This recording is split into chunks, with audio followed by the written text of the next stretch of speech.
원수가 저를 모욕한 것이 아닙니다. 그랬다면 제가 참았을 것입니다. 저를 미워하는 자가 제 위에서 그드름을 피운 것이 아닙니다. 그랬다면 제가 그를 피해 숨었을 것입니다. 그러나 그것은 너, 내 동배, 내 벗이며 내 동무인 너. 안녕하십니까? 오늘은 시편 55편에 대해서 알아보도록 하겠습니다. 55편은 개인 탄원 시편에 속합니다. 이 시편은 위험과 고뇌와 버림받은 때에 바치는 기도입니다. 이 시편에는 개인적이고 사회적인 차원의 갈등이 잘 묘사되어 있고 폭력, 분쟁, 불의, 고통, 파멸, 억압, 속임수와 같은 것들이 무섭게 그려지고 있습니다. 55편의 시인은 성안의 폭력과 친구의 배반 때문에 괴로운 심정을 토로하고 있습니다. 시인은 이런 현실을 벗어나서 인적이 드문 광야로 도피하고 싶어 합니다. 시인은 아마도 임금이나 지도자로 보입니다. 그는 가장 가까운 친구로부터 치명적인 배신과 반역을 당한 것으로 보입니다. 시인은 폭력의 공포와 배반의 아픔 속에서 단언하고 있습니다.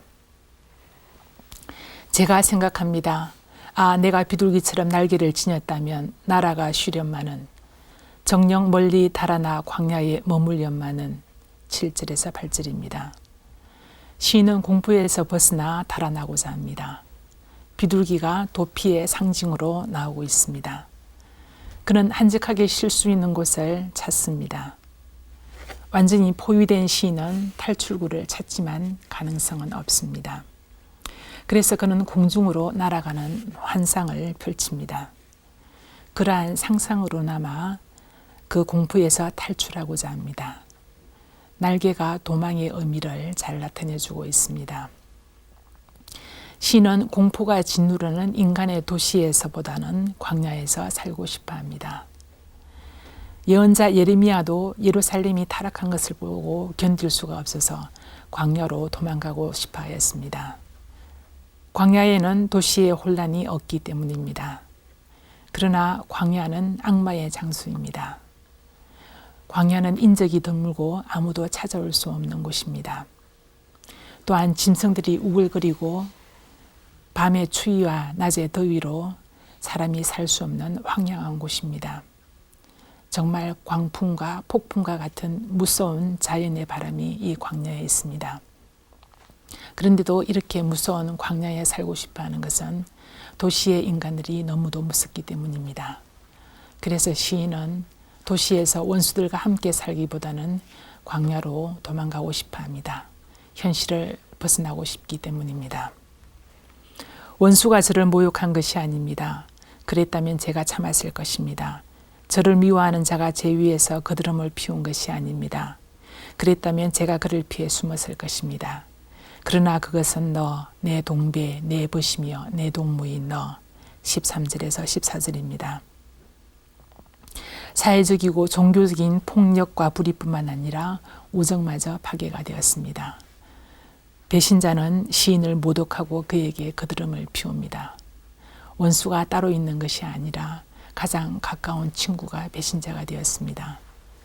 시인은 친구가 배신할 것이라는 것을 몰랐기 때문에 그를 피해 숨을 준비를 하지 않았습니다.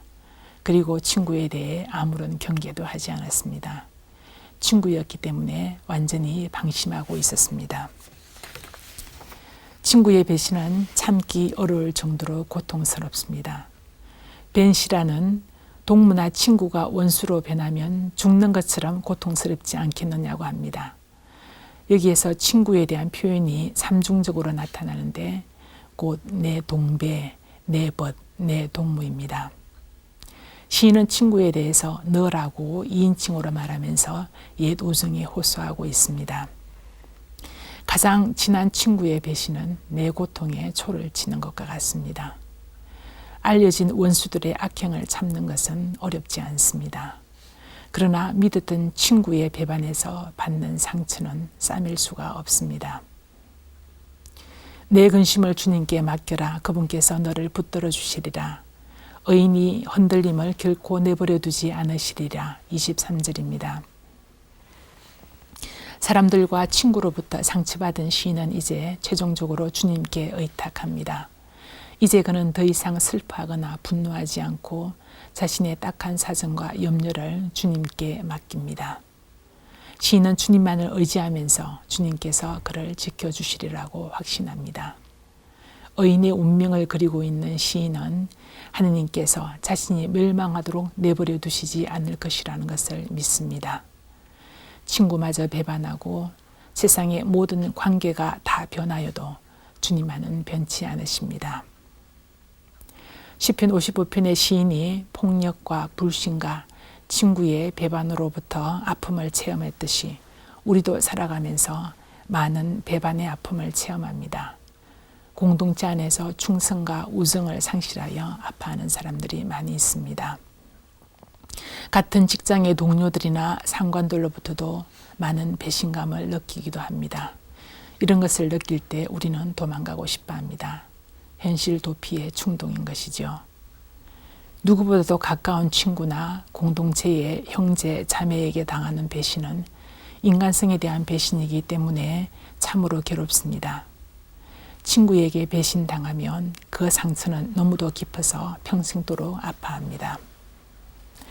이 시편에서 우리는 배신당하여 철저히 홀로 되신 예수님의 심경을 이해할 수가 있습니다. 예수님은 근심과 번민에 휩싸여서 내가 너무 슬퍼 죽을 지경이다 라고 하셨습니다.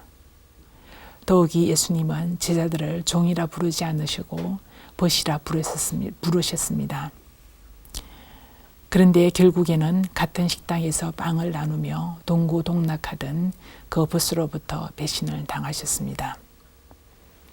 이 시편을 통해서 우리는 사회적인 폭력과 불신과 배반에서 오는 아픔이 얼마나 큰 것인가를 알 수가 있습니다. 동시에 우리는 고통 속에서도 주님을 의지하는 법을 배우게 됩니다. 내 근심을 주님께 맡겨라. 그분께서 너를 붙들어 주시리라. 아멘.